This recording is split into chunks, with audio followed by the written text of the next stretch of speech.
Hi guys, how's it going? Mark here from Atlantic Canadian Bushcraft. Anyways, we're just chilling here.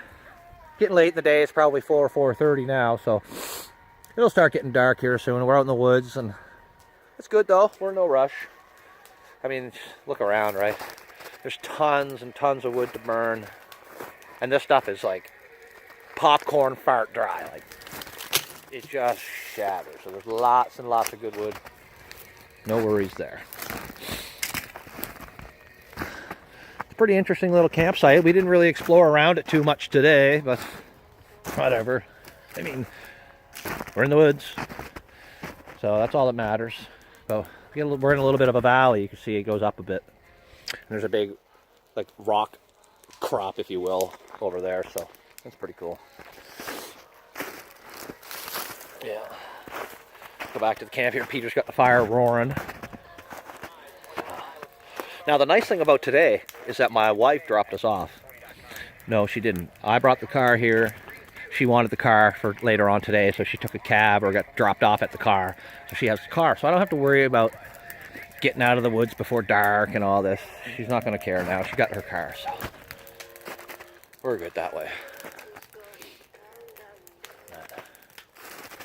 She heard a lot of fire trucks going, I guess, earlier today, and there was heading into the town that we're here in the woods at, basically. So, and then my phone apparently wouldn't ring, so she always assumes the worst.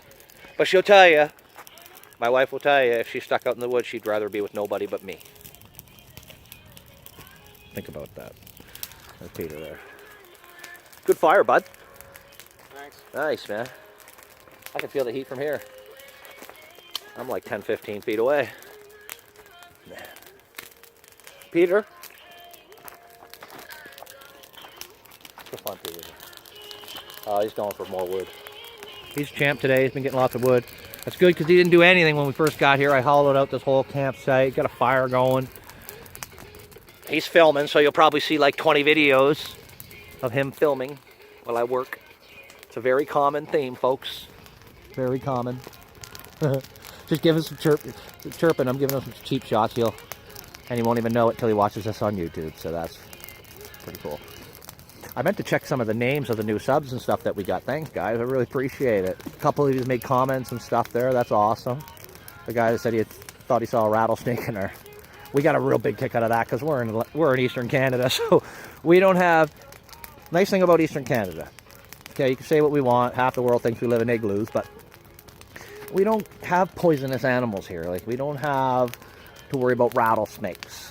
All right, there's no dinosaurs here. There's nothing here. We don't even get really very many natural disasters. We had what, Hurricane Juan? That was like, what was that? 2004? Like, and only the once in my whole lifetime. And I've lived here for most of my life. I lived in Germany for 4 years because my father was Air Force. But you know, this is the beauty. We can come out here in the winter though, and we got a really warm fire, lots of heat right behind me there, you can see. Peter's got it going pretty good. It's good. It's a good campsite, man. We're going to build something out of here because it might be a few more weeks before we can get out to the island. Now, if the water, or if the ice just all melts, then great. If I can get water from a place that I can launch my boat, then we can get back into the boat. We weren't really into filming it all that much when we had the boat out in the summer and fall, so it's kind of a new thing for us. Just hanging out with Peter. It's kind of a Peter thing, really. See, Peter and I were friends when we were teenagers. He was a good friend of mine when he was a teenager. I loved hanging out with him and stuff. He was a year older, which was a big deal in, you know, high school. So we hung out, and then, you know, you become adults, you go your separate ways. So we went our separate ways, and then last summer, he was at a campground, and I was launching my boat into that lake that day. So it's only a couple kilometers away, so I put my boat in the water, the wife and we went and visited him at his campsite. And then, you know, we realized that we both had kind of an appreciation for the outdoors and stuff, and it's pretty new. We are rookies, but we're learning quick. You know, we've had many opportunities out here to start fire. I didn't use paper today. Now, you know, maybe I'll get one of those flint steels or something like that, and maybe, you know, try that. I did use a lighter, but I didn't use paper. So we used some old man's beard and just got the different stages of wood that you need to really get a fire going. And even though it's wet and there's snow everywhere, we managed to get a fire going. There's lots of dry wood. I mean, it's everywhere. It is. It's literally everywhere. So there's no problem with wood, even though most of it's small.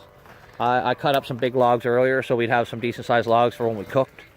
I cooked up some, as you saw, some bacon and eggs or whatever. Nothing real fancy, but the action we saw there. But I don't have very good gear, you know. I need a better saw for sure. My little axe, my little hatchet's good. There's nothing wrong with that. I can keep that pretty. Sharp. Ooh, look at that! Cut my phone right into. But yeah, I keep that. I keep that nice and sharp. It's certainly handy to have.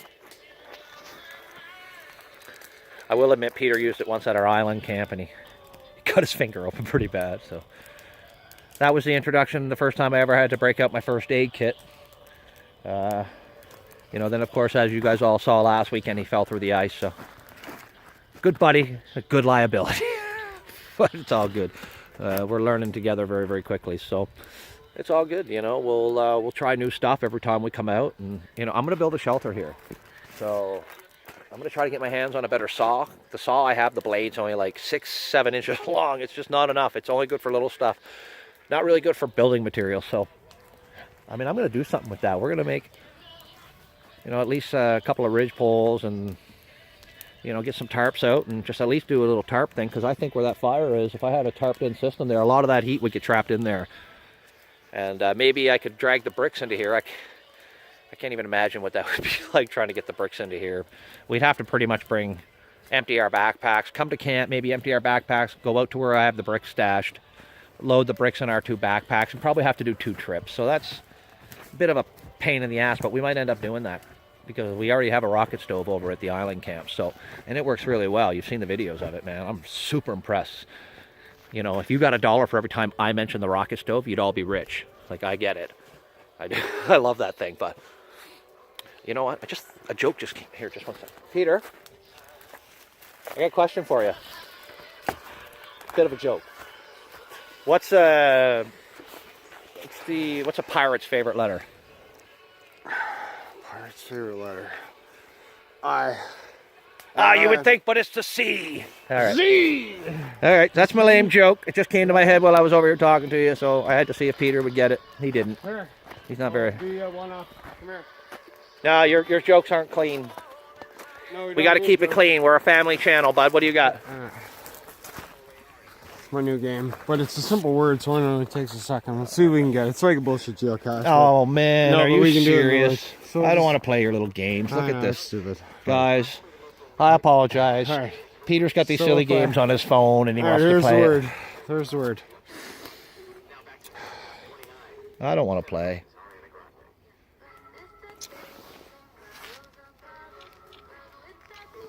All right, we got one. But what's the next one? Are you serious? I'm serious. Like bat, maybe? B-A-T? It gets me at 1 level. Bat. All right. That's one. Next. I'm brilliant. So we got to do another 3-letter word. But we got to do bet. How about B-E-T? We got to get the word without losing all the letters. No, that's not. There's no word there. We got it. Okay, so one more. All right. So now that we know that I'm borderline genius, and I figured out his silly little game. No, that's. I made it to level 2 right off the bat. No big deal. Thank you. The college education's really paying off. Yeah. Expensive college education, business, ironically. And here I am like a hairy bushman now. You know, believe it or not, guys, I was in automotive sales for 18 years. So I was very clean cut, a little thinner, and I was a suit. Bizarre. I wonder what I do now. I'll give you a hint. I'm a technician, so I repair stuff. I'll tell you what I repair in a future video to really keep you hanging on. That's my cliffhanger for these shows. So, fire. Guys, I don't really have much to show, and we haven't explored that much around the camp, so I don't have a trail blaze. We got a foot of snow out here. There's snow everywhere, so can't even really walk that far. Show you, but it's not bad. We'll make a camp out of this. The nice thing is that it's secluded, so there's no trail. You should have seen the bush we went through to get here. It was ridiculous. So, but it's private, and we have, I mean, just tons and tons and tons of wood around to burn.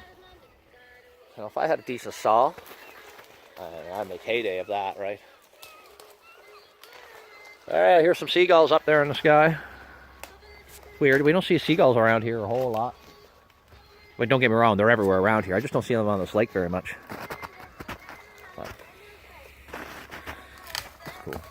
Well, I can hear Peter out there breaking wood. He wants to keep this fire going. But because my wife went and picked up the car, you know, I don't have this obligation to be at home. Plus, we park at a park. So we actually come in through a park entrance and then trail it out here or walk on the lake. But it's like a park. But they lock the gate at dusk, which they consider now at 5 p.m. Even though it's not dark till about 6:30, they want to shut it all down at 5. So it's nice. I know the car's not there. The wife's got that, so that's cool, man. I can go out whenever we want. I got a pretty good idea where we are, so you know, like I can walk out of here at dark. It would be risky. It's a little dangerous. There's Peter whistling now. He's probably trying to flirt with the animal out here or something. Apparently there's coyotes, so there's coyotes everywhere in Nova Scotia. I mean, it looks ridiculous. It's like that's as common as a pet dog out here. But you can see I've got there's the laugh of the day. I got life jackets out in the middle of the woods because you can never be too careful. Anyway, we thought we were going to wear those if we're going to walk across the ice, but there was just no way. There was no way. I think Peter's over there trying to communicate with the seagulls. That's kind of something I think he would do, but... Alright guys, well I guess I should probably get going. Maybe I'll try to do another video or two before we get out of the woods here for sure. We're going to wait till it's probably getting pretty close to dark. It just adds an element, right? It's an adventure, and that's what we're here for, really, at the end of the day. You know, just sit around at home on a Saturday. You know, for the first time in almost 20 years, I have the weekends off now. So, you know, when I was in automotive sales, you don't miss a Saturday when you're in automotive sales, isn't that right? Car salespeople, you just don't. That's your best day of the week. So, you spend most of the week working on stuff from there. So, all those years, man, I worked every Saturday. So. The last year and a half, I've actually had the weekends off, so I don't miss a chance to get outdoors. And no, it wasn't like that when I was young, but I really certainly appreciate